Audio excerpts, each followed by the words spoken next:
அந்த கம்பமானது இரு கண்களுக்கும் எட்டாத உயரத்திலே அந்த வல்லான் ஒட்டையும் கட்டி அப்போ அந்த வல்லானை ஜெயிக்க வகையில்லாமலே காஞ்சிபுரமே சென்று ஓ செங்குந்த முதலிமார்களே வீராதி வீரர்களே நீங்கள் தான் அந்த வல்லானை ஜெயிக்க அப்போ வீரனும் செங்குந்தனும் காமாட்சி அம்மன் கோயில் அம்மா அம்மா அந்த வல்லானை நீ மரமதை கொடுக்க அல்லாது போனார் எங்களது சிரசை அறுத்து துறை சிம்மாசனத்தில்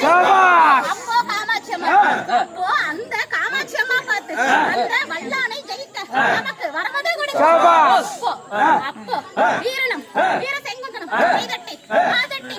பறித்து மற்றும் சில பேரை வீரானை கொடுத்து போகும் வழியே கரடி சிங்கங்களுக்கு சில பேர்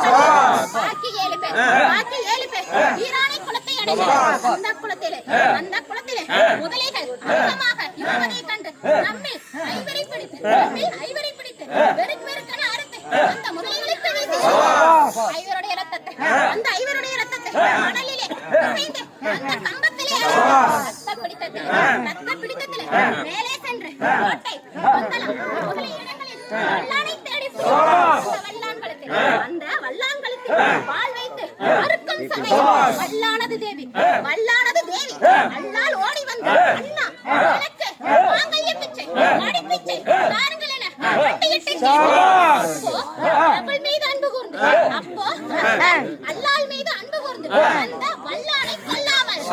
உயிருடன் சேர சோழ பாண்டியன் கூடியிருந்த சபையில் உயிருடன் கொண்டு போய் சேர சோழ தெய்வ பாண்டியன் ராஜாக்களும் வல்லானை ஜெயித்து மேன்மீசை கொண்ட வீர செங்குந்த முதலிமார்களே உங்களுக்கு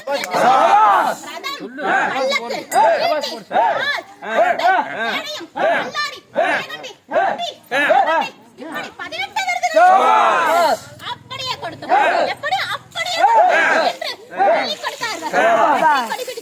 வெற்றி கொடி பிடித்து நகர் வழியே ஊர்வலமாக அப்போ